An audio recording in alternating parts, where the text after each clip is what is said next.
আমি class 6-এ high স্কুলে ভর্তি হওয়ার পরে আমার একটা এখানে নতুন স্কুলে নতুন একটা ফ্রেন্ড হয়। তো যার সাথে আমার খুবই ভালো সম্পর্ক, একদম বেস্ট ফ্রেন্ড বলা চলে। তো সে আমাদের বাসায় খুব আসা যাওয়া করে, তাদের বাসায় আমি খুব যাওয়া আসা করি সেই ক্লাস 6 থেকে। তো পাশাপাশি বাসা হওয়াতেই, মানে পাশাপাশি বলতে আমাদের গ্রামে একটু দূরে আর কি ওদের বাসা, হেঁটেই যাওয়া যায় 4-5 মিনিটের রাস্তা। তো ওদের ফ্যামিলির সাথে আমাদের আস্তে আস্তে হচ্ছে, আমার মা ওর মাকে চেনে, বা ও এসে আমাদের বাড়িতে আড্ডা দেয়, আমি ওদের বাড়িতে যাই, আস্তে আস্তে পুরো মানে ফ্যামিলির একটা খুব সুন্দর সম্পর্ক এরকম হয়ে যায়। তো যখন আমি হচ্ছে ক্লাস 9-এ উঠি, তখন একদিন আমার বান্ধবীর হচ্ছে, ওরা 2 ভাই 1 বোন, ওর বড় ভাই হচ্ছে ঢাকাতে চাকরি করে, আর মেঝো এক ভাই, আর ও সবার ছোট আমার বান্ধবী। তো ওর যে মেঝো ভাই, বড় ভাই তো ঢাকাতে চাকরি করে, মেঝো ভাই হচ্ছে আমি যখন ক্লাস 9-এ পড়ি তখন আমার বান্ধবীর কাছে একটা চিঠি পাঠায় যে সে আমাকে পছন্দ করে, এরকম কিছু লিখে, যে ক্লাস 6 থেকে যখন সে প্রথম দেখছে তখন থেকেই পছন্দ করে, বাট বলতে পারে না, সে আমি বয়সে ছোট ছিলাম এই জন্য নানান কথাবার্তা লিখে। তো প্রথম কারো কাছ থেকে প্রেমের প্রপোজাল পাওয়ার বিষয়টাই তো একটু অন্যরকম। আমারও খুব ভালো লাগতে থাকে, ও বাবা আমাকে কেউ এত পছন্দ করে, এত বছর ধরে পছন্দ করে। আমি জাস্ট ফ্লেক্স করতেছিলাম।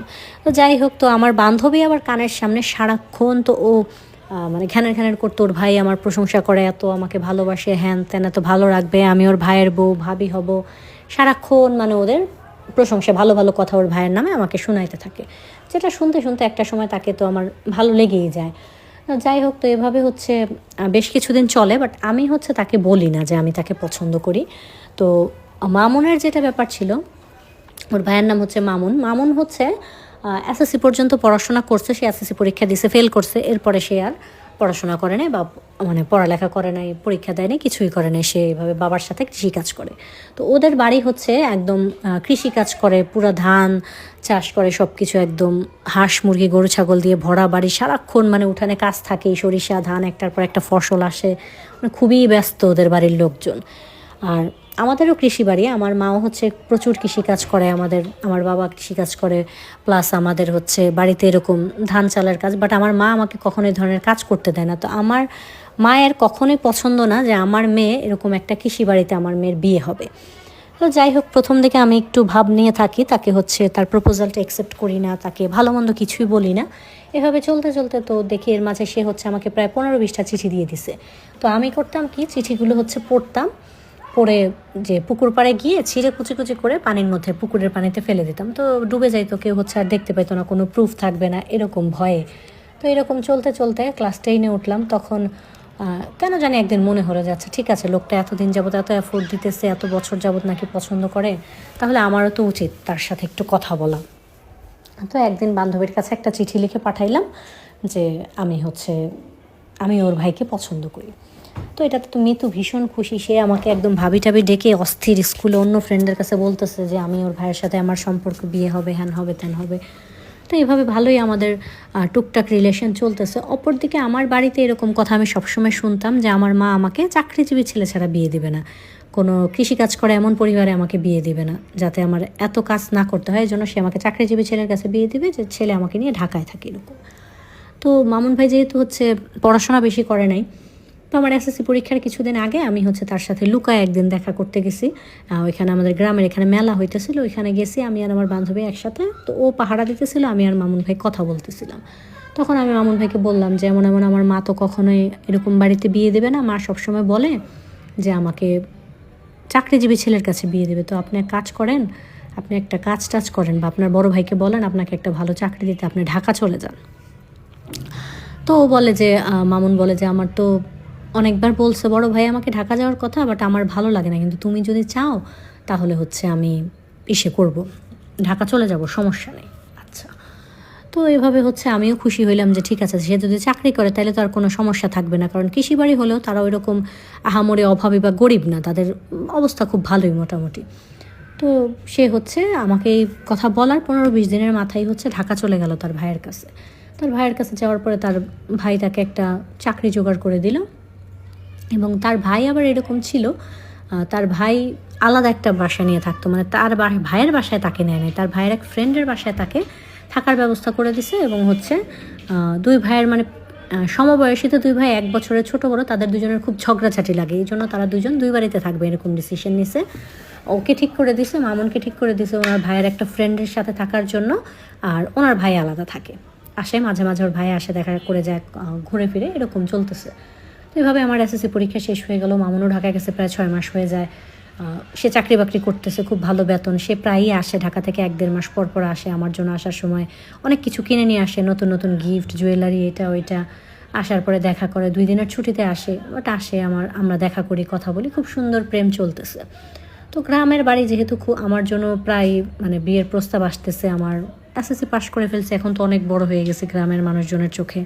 আর আমি পড়াশোনায় তত ভালো না যে মাকে বলবো যে হ্যাঁ আমি এত ভালো পড়াশোনা করি, আমি আটটু পড়াশোনা করি বা কোনো কিছু।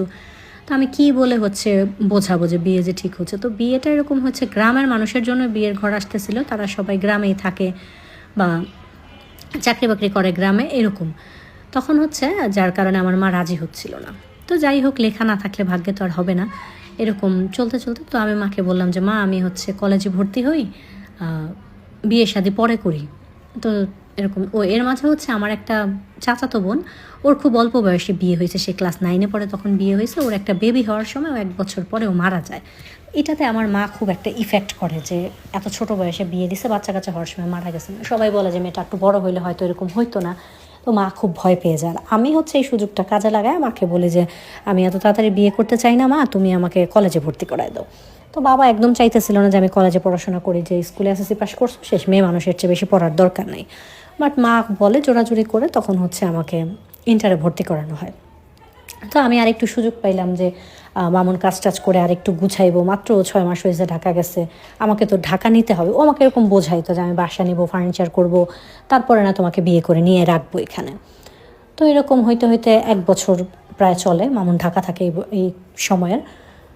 তো এর মাঝে হচ্ছে প্রথম দিকে তো আমরা সারা রাত কথা বলতাম, সে ঢাকা চলে যাওয়ার পরে। এখন কলেজে ওঠার পরে আমার নিজস্ব ফোন আছে, আমি তার সাথে এত কথা বলতে চাই। বাট সে একটা না শিডিউল করে নিছে, যেমন 8টার পর থেকে প্রায় 9টা-10টা পর্যন্ত সে আমার সাথে কথা বলে, এরপরে সে আর আমার ফোন রিসিভ করে না। আমি মেসেজ করলে কোনো রিপ্লাই করে না। তো এই জিনিসগুলো হচ্ছে আমাকে খুব ভাবায় যে হঠাৎ করে কি হয়ে গেল যে সে এরকম করতেছে। বা আমাদের তো কোনো ঝগড়াঝাটিও কিছু না। তখন সে বলে প্রচুর কাজের চাপ, তাকে বাসায় গিয়ে কাপড় ধুইতে হয়, রান্না করতে হয়, এত কাজ করে এত কথা বলতে ভাল লাগে না। তো আমিও চিন্তা করি হ্যাঁ সারাদিন চাকরি করে, তা কারণ আমার পক্ষ থেকে তো একদম ক্লিয়ার ছিল সে আমাকে ভালোবাসে, আমাকে বিয়ে করবে। তো আমি এসব নিয়ে তেমন একটা ভাবতাম না। যাই হোক, তো এভাবে আমার ইন্টারে ফার্স্ট ইয়ার শেষ হয়ে গেল। তো আমি যখন ইন্টারে সেকেন্ড ইয়ারে উঠলাম, তখন একদিন ঈদের ছুটিতে মামুন হচ্ছে বাড়িতে আসছে। আসার পরে আমি মামুনকে বলতেছি যে তুমি তোমার বাবা মাকে দিয়ে বিয়ের প্রস্তাব পাঠাও আমার বাড়িতে, যদি হচ্ছে আমার বিয়ের পরে হচ্ছে আমি পড়াশোনা করব, সমস্যা কি, আর দেখো আগে কি বলে আমার বাবা মা। কারণ বিয়েতে রাজি হয় না, না হয়। তো ও খুব ইজিলি রাজি হয়ে গেল যে আচ্ছা ঠিক আছে পাঠাবো না। তো ওদের বাড়িতে ওর মা জানতো যে ও আমাকে পছন্দ করে, ওর বোন জানে, মোটামুটি সবাই জানে যে ও আমাকে পছন্দ করে। এখন সমস্যা হচ্ছে ওর বড় ভাই তো বিয়ে করে নাই। তারপরে ওর বড় ভাইকে যখন জানানো হলো, ওর বড় ভাই বললো সমস্যা নেই, সে ঢাকায় একটা মেয়েকে পছন্দ করে, সে ওই মেয়েকে বিয়ে করে গ্রামে নিয়ে আসবে কোরবানির ঈদের ছুটিতে। আর তারা দুজন একাই বিয়ে করবে, কোনো সমস্যা নাই, আমার বিয়ের কথা বলতে পারে। তখন হচ্ছে মামুনের মা, শুধু ওর মাই আসছে, এসে আমাদের বাড়িতে আমার মাকে বলছে যে আমার মামুন তোমার মেয়েকে পছন্দ করে, এখন তো আমার ছেলে ঢাকায় চাকরি করে। তো আমাদের গ্রামে হচ্ছে একদমই অজপাড়া গাঁও, ঢাকায় গার্মেন্টসে চাকরি করা, ওই 10-15 হাজার টাকা বেতন পাওয়া, এটাই আমাদের গ্রামের জন্য অনেক কিছু, মানে অনেক ভালো থাকতে পারবো এরকম। তো হচ্ছে বলে যেমন আমার মামুন তো এখন চাকরি করে, ও তোমার মেয়েকে পছন্দ করে, তোমার মেয়েও পছন্দ করে, তুমি এখন কি বলো ওদের বিয়ের ব্যাপারে। তো ওদের যেমন বাড়ি ঘর জমি জমা কোনো কিছুর কোনো কমতি নেই। তো মা হচ্ছে বাবার সাথে কথা বলে, বাবাও খুব খুশি হয় যে যেহেতু সামনে থেকে সামনে, মেয়েকে চোখের আড়াল হইতে হবে না, মেয়ে সামনেই থাকবে, আবার মামুন হচ্ছে ঢাকা নিয়ে যাবে মেয়েকে। তো এটা শোনার পরে মা বাবা দুইজনই রাজি হয়ে যায়। তো ওই ঈদের ছুটিতেই ঘরোয়াভাবে আমার মামারা খালার আর কি 5-7 জন মানুষ, 10-15 জন আসে, তারা 10-15 জন আসে, আমাদের বিয়ে হয়ে যায়। তো যেদিন বলতে আসছে তার 2 দিন পরে আমাদের বিয়ে ঠিক হয়ে একদম বিয়ে হয়ে গেছে। তো বিয়ে হওয়ার পর আমাকে তাদের বাড়িতে নিয়ে যাওয়া হয় ওখানে। তো তার ছুটি যেহেতু শেষ, সে আমাকে এরকম বুঝায় চলে যায় যে আমি তো সে করি নাই, ঢাকায় অনেক কিছু গুছাইতে হয়, আমি একটা সিঙ্গেল বাসায় থাকি, অন্য ছেলেদের সাথে থাকি, সব কিছু গোছগাছ করে তোমাকে নিয়ে যাব। তো তখন হচ্ছে আমার ইন্টারের যে টেস্ট পরীক্ষার কিছুদিন আগে আর কি আমার বিয়েটা এরকম হয়। তো ওই সময়টাতে আমিও চিন্তা করি যে ঠিক আছে, তো বিয়েটা যেহেতু হয়ে গেছে। তো আমি আর কিছুদিন গ্রামে থাকি, থেকে আমিও এখান দিয়ে আমার ইন্টারটা কমপ্লিট করি, ঢাকা গিয়ে দরকার পড়লে আমি হচ্ছে ভার্সিটিতে ভর্তি হব। আমি খুব বড় বড় স্বপ্ন দেখতেছিলাম। আর কয়দিন এখানে থাকি, এতদিনেও হচ্ছে টাকা টাকা জমায় সংসারটা গোছাক। তো আমি এভাবে থাকতে থাকলাম। আগে ও হচ্ছে 2-3 মাস পর পর আসতো, এখন ও আসে। তো আমার সাথে ওর বিয়ে হয়ে গেছে, অথচ রাত্রেও আমার সাথে ফোনে কথা বলে না। এই জিনিসটা আমাকে খুব ভাবাইতো, বাট আমি এটা নিয়ে কখনো ওকে প্রশ্ন করতাম না, যে হয়তো পরিশ্রমের কাজ করে। তো এভাবে আমার ইন্টার পরীক্ষা শেষ হয়ে গেল। এখন তো আমার হচ্ছে কলেজও শেষ, তো আমি অবশ্যই তার কাছে ঢাকা আসতে চাইবো। সে আমাকে ঢাকা আনবে না, বলে তার হ্যান্ড ঋণ আছে, ত্যান ঋণ আছে, বাড়িতে টাকা পাঠাইছে, টাকা পয়সা হাতে নাই, তো বাসা ভাড়া নেবে, অ্যাডভান্স দিতে হবে, এত এত সমস্যা দেখাইতেছে। তো আমার না খুব রাগ লাগে যে সমস্যা তো কী হয়েছে। তো আমি আমার মাকে বলি যে মা, এমন এমন মামার কাছে টাকা নাই, আমরা ঢাকা যাইতে এগুলো লাগবে। তো আমার মা হচ্ছে আমাকে প্রায় 50,000 টাকা দেয়, দিয়ে বলেন ওই টাকা দিয়ে বাসা নিতে বলো, আর টুকটাক যা প্রয়োজনীয় জিনিসপত্র কিনে তুমি ওর সাথে থাকো। কারণ মা কখনোই চাইতো না আমি গ্রামে থাকি। গ্রামে থেকে কাজ করতে করতে মায়ের জীবনটা শেষ হয়ে গেছে, মা চাইতো না আমি এভাবে আমার জীবনটা শেষ করি। তো আমি তখন তাকে খুব জোরাজোরি করলাম যে আমার হচ্ছে এরকম এরকম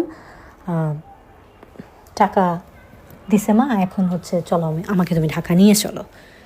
এখন সে বলতেছে যে হ্যাঁ, এখন কি না করবে, এতক্ষণ তো টাকার দোহাই দিতেছিল যে টাকা পয়সা নেই, গিয়ে কোথায় রাখবে, কী করবে। এখন তার কাছে যেহেতু কোনো কথা নাই, সে বলে আচ্ছা আমি এই মাসে চলে যাই, গিয়ে আমি বাসা টাসা ঠিক করি, তারপরে এসে আমি তোমাকে সামনের মাসে নিয়ে যাবো বেতন পায়া। তো ঠিক আছে, এতদিন থাকছে, আর 1 মাস বাবার বাড়িতে থাকি। আমি আমার শ্বশুর বাড়িতে বাবার বাড়িতে মিলেমিশে থেকে পড়াশোনা করছি। তো আমার শ্বশুরবাড়ির মানুষজন সবাই মোটামুটি আদরই করে। আমার বান্ধবী তো আমার খুব আপন, ওর বিয়ে হয়ে গেছে। তো শ্বশুরবাড়িতে আমি একমাত্র মেয়ে এখন, সবার খুব আদরের। বড় ভাই বিয়ে করছে, তার বউ নিয়ে এসে ঢাকাতেই থাকে, কোনো প্রবলেম আর কি নাই শ্বশুরবাড়িতে। তো পরের মাসে সে আর দেশে আসে না, তাকে এই যে ফোন দিতেছে সে আসে না, বলে আসবো আসবো, ছুটি পাইতেছে না, ছুটি দিতেছে না, এরকম করতে করতে সে 4 মাস পরে দেশে যায়। যাওয়ার পর আমাকে বলে যে চলো এখন তোমাকে নিয়ে যাব। তো সে আসে, আসার পরে দেখলাম খুব ছোট্ট একটা বাসা নিছে, সেখানে একটা খাট আর একটা ওয়ার্ড্রোব কিনছে। আমি টাকাটা তো তাকে দিয়ে দিছি অনেক আগেই। তো এরকম তো আমাদের 2 জনের সংসার ছোট বাসায় তো যথেষ্ট। তো টুকটাক লাগবে, আমি দেশ থেকে অনেক কিছু নিয়ে আসলাম। আসার পরে এখানে আবার কিছু কিছু জিনিস কিনলাম, তো ছোট্ট করে সংসার করা শুরু করলাম। এখন আসার পরে যেটা আপত্তি, মানে যেটা আমার কাছে বিপত্তি বাঁধলো, সেটা হচ্ছে সে বলে তার নাকি প্রতিদিনই নাইট ডিউটি থাকে। সে হচ্ছে আমাকে প্রায়ই বলে তার হচ্ছে নাইট ডিউটি থাকে, সপ্তাহে 2 দিন 3 দিন 4 দিন করে সে নাইট ডিউটি করে। 2-3 দিন বাসায় থাকে, 2-1 দিন বাসায় থাকে, এরকম করতে করতে প্রায় 3-4 মাস চলে গেল। তো আমার হচ্ছে এত তাড়াতাড়ি বাচ্চা কাচ্চা নেওয়ার চিন্তা ভাবনা ছিল না। আমার চিন্তা ভাবনা ছিল আমি ভার্সিটিতে ভর্তি হব, পড়াশোনা করব। তো আমার ইন্টারের রেজাল্ট বের হইলো, তারপরে ওকে আমি বললাম যে আমি পড়াশোনা করতে চাই। তো বলতেছে যে আচ্ছা ঠিক আছে করো তুমি পড়াশোনা, কোনো সমস্যা নেই। সে আমাকে ভার্সিটিতে ভর্তি করে দিল। অপরদিকে আমি হচ্ছে টুকটাক 2-একটা টিউশনই করলাম, একটা কোচিং সেন্টার, একটা চাকরি নিলাম। এখানে আসার পরে অনেকের সাথে পরিচিত হয়েছি, কথাবার্তা বলছি। তো যেহেতু অবসর থাকি, আর ওই সময়টা তো ওর হচ্ছে মাত্র 15,000 টাকার মতো বেতন পায়, সব কিছু মিলেমিশে খুব কষ্ট হয় আমাদের চলতে এরকম। তো আমি এখনও ওইটা জানি না ও কোন গার্মেন্টসে চাকরি করে বা ও কী করে না করে, আমি কিছুই জানি না। ও আমাকে যেটা বোঝায় আমি এটাই বুঝি। এভাবে চলতে চলতে একদিন হচ্ছে আমি ভার্সিটি থেকে বের হয়েছি, আমি দেখি ও একটা রিক্সার মধ্যে একটা মেয়ের সাথে। তো আমি দেখে মানে দূর থেকে জাস্ট দেখছি, তো মেয়েটাকে তো আমি চিনি না, ওকে তো আমি অবশ্যই চিনছি। তো রাত্রে ওই দিন রাত্রেও বলতেছে ওর যে আজকে আমার নাইট ডিউটি। তো ঠিক আছে, আমি হচ্ছে খুঁজতেছিলাম যে আমি এবার ও আসলে ওর যে আইডি কার্ডটা আমি দেখবো কোন গার্মেন্টসে চাকরি করে বা কি খোঁজ খবর নিব, যেহেতু মেয়েটার সাথে দেখার পর আমার খুব সন্দেহ হইল। তখন ও পরদিন হচ্ছে বাসায় আসছে, পরে আমি ওর যেই আইডি কার্ডটা ওইটার একটা ছবি তুলে দেখলাম যে ও যেই গার্মেন্টসটা চাকরি করে ওইখানে খোঁজ খবর নিয়ে যে কোন জায়গায় চিনে খুঁজে বের করলাম যে এখন হচ্ছে আমি যাব। ও যেদিন বলবে নাইট ডিউটি ওই দিন ওকে আমি খুঁজতে যাব ওখানে। তো এরকম 2 দিনও আমার সাথে থাকলো, রাত্রে বাসায় আসে, 2 দিন পরে বলতেছে ওর আবার নাইট ডিউটি আছে। তো ঠিক আছে, ও তখন হচ্ছে আমি আবার ওখানে ওর গার্মেন্টসের সামনে গেলাম। যাওয়ার পরে দেখতেছি যে 8টার সময় পুরো ফ্যাক্টরি ছুটি হয়ে গেছে। তো 8টার সময় পুরো ফ্যাক্টরি ছুটি হয়ে গেছে, আমি ওকে ফোন দিয়ে তখন ওকে বললাম যে 8টার সময় পুরো ফ্যাক্টরি ছুটি হয়ে গেছে, তুমি কই। এখনও আমাকে মানে তুমি কই এটা জিজ্ঞেস করার পরে ও ফোনটা কেটে দিছে, ফোনটা কেটে বন্ধ করে দিছে। ও এখন আর আমার বাসায় আসে না। তো এইভাবে আমি এদিকে টেনশনে মরতেছি, এদিকে প্রায় 1 সপ্তাহ হয়ে গেছে ও আসে না। এর মাঝে আমি ওর বড় ভাইকে ফোন দিলাম, বড় ভাই বলে আমার সাথে তোর কথাবার্তা হয় না, যোগাযোগ নাই তেমন কোনো, আমি বলতে পারি না। তো বড় ভাইও বলতে পারে না। বড় ভাই অন্য একটা এরিয়াতে থাকে, আমরা অন্য একটা এরিয়াতে থাকি, মানে কাছাকাছি না, খুব দূরত্বে। তো এরকম আমি তো খুব টেনশনে আছি যে কি হইতেছে না হইতেছে। তো সে প্রায় 1 মাস হয়ে গেছে আমার সাথে তার কোনো যোগাযোগ নেই। তো 1 মাস পরে সে একদিন আমি মানে প্রতিদিন তাকে ফোন দিতেছি, 1 মাস পরে তার ফোনটা আমি খোলা পাইছি। খোলা পাওয়ার পরে আমি তখন জিজ্ঞেস করলাম যে কি অবস্থা, তুমি কেন কোথায় ছিলে বা ফোন ধরতেছিলে না কেন? তখন সে আমাকে বলতেছে, আর এইসব লুকোচুরি ঢং আমার ভালো লাগতেছে না, আমি তোমার আগেই এরকম বিয়ে করে নিছি, আমার একটা বউ আছে, এই ঘরে আমার একটা বাচ্চা আছে 1 বছরের, আমি তোমাকে কথা দিছি এই জন্য তোমাকে বিয়ে করছি, বাট এরকমভাবে থাকতে পারবো না, আমি তোমাদের দুইজনকে নিয়ে থাকতে চাই। মানে এটা শোনার পরে আমি আর কি বলবো আর কী করবো, আমার তো একদম আকাশ ভেঙে পড়ছে মাথার উপরে। তো আমি সাথে সাথে ফোন দিছি ওর মার কাছে, আমার মার কাছে না, ওর মাকে ফোন দিয়ে বললাম যে ওর মাকে আমি কাকি বলি, বিয়ের পরেও কাকিই বলতাম, যে কাকি এমন মামুন এরকম বলছে আমাকে, এরকম করছে। তো তারা বলতেছে যে হ্যাঁ, তারাও জানে যে মামুন বিয়ে করে ফেলছে, তারা আমার বিয়ের পরে জানতে পারছে যে মামুনের ঢাকায় একটা বউ আছে, এখন কি করার, বিয়ে যেহেতু হয়ে গেছে আমি যাতে এভাবেই থাকি। আমি খুব শক্ত ধাঁচের মেয়ে, মানে যে কোনো জিনিসে খুব কান্নাকাটি করে একদম ভেঙে পড়বো এরকম না। তো আমি বললাম যে ঠিক আছে, তুমি বিয়ে তো করছো, আসো তোমার সাথে আমি কথা বলি। তো সে আসলো, আসার পরে আমি ডিটেলসে সব কিছু জিজ্ঞেস করার পরে সে আমাকে বলল যে হ্যাঁ, সে এখানে যখন আসছে কাজ করতে, সে 6 মাস পরই একটা মেয়েকে তার ভালো লাগছে এবং মেয়েটার সাথে কথাবার্তা বলে বিয়ে করে ফেলছে। বাট যেহেতু আমাকে সে অনেক বছর যাবৎ পছন্দ করে, আমাকে সে ভুলতে পারতেছিল না, যার কারণে সে আবার আমাকে বিয়ে করতে যখন বলছে তখন সে ভাবছে যে আমাকে দেশে রাখবে আর ওনার বউ ঢাকাতে থাকবে, কোনো সমস্যা হবে না। এখন সে আমাকে দোষ দিতেছে, আমি যদি ঢাকা না আসতে চাইতাম তাহলে এই সমস্যাটা হইতো না, আমি দেশে থাকতাম, সে দেশে আমার কাছে আসতো আর ঢাকায় সে তার ওই বউ নিয়ে থাকতো, আমাকে দোষ দিতেছে। তো আমি ওকে খুব গালাগালি করে ঘর থেকে বের করে দিছি যে তুই যা, গিয়ে তোর বিয়ে করছিস আগে, যেহেতু ওই মেয়ের বিয়ে করছিস, আমার যেহেতু পরে করছিস, ওই মেয়ের সাথে থাক, আমার ব্যবস্থা আমি করে নিব। তো আমি যেহেতু একটা কোচিং সেন্টারে চাকরি করি, টুকটাক 2-1 বাচ্চা কাচ্চা পড়াই, এগুলো মিলেমিশে আমি এখানে আমার 2-1 ফ্রেন্ড হয়েছে যে বাসায় থাকে, ওই বাসার যে বাড়িওয়ালি আন্টি, ওনার সাথে কথাটা শেয়ার করলাম। তো উনি আমাকে বললো যে তুমি কি দেশে যেতে চাও, তাহলে আমরা তোমাকে বাসে টিকিট করে তোমাকে দেশে পাঠাই দেই, আর যদি ঢাকা থাকতে চাও, পড়াশোনা করবা, সব কিছু চিন্তা ভাবনা করো, তাহলে তুমি পড়াশোনা করতে থাকো আর চাকরি করতে থাকো, বাড়িতে বাবা মাকে জানানোর দরকার নেই, এইভাবে চলতে থাকো, বাকিটা পরে যখন জানবে সবাই তখন জানাই। এরকম হলো, আমাকে বললো এই বাড়িওয়ালি আন্টি। ওনার কথা শুনে তখন আমি চুপচাপ থাকলাম যে দেখি কি হয়। তো এই ঘটনার আমাদের যে 2জন, ও আমাকে রেখে চলে গেছে, ও আসে নাই, এরপরে 1 দিনের জন্য আসে নাই, আমাকে ফোন করছে অনেকবার, বাট আসে নাই বাসায়, এরপরে আর আসে নাই। আমি ওই বাসাটা ছেড়ে দিছি, আমি 3-4টা মেয়ে একসাথে থাকে, ওইরকম একটা হোস্টেলের মতো একটা বাসায় তাদের সাথে থাকতেছি, আর আমি আমার মতো কাজ করে, মানে যতটুকু আর্নিং হয় খেয়ে পড়ে নিজের চলে যাচ্ছে। বাকি পড়াশোনার টাকা পয়সা মাঝে মাঝে মাকে ফোন করে বলি যে চলতে পারতেছি না, কিছু টাকা লাগবে, মা বললে পাঠায়া দেয়। কিন্তু এখন পর্যন্ত মা বাবা কেউই জানে না যে আমি থাকতেছি ইসের সাথে, মামুনের সাথে থাকি না। তো এই ঘটনার প্রায় 8 মাস সময় হয়ে গেছে যে আমি আর মামুন আলাদা থাকতেছি।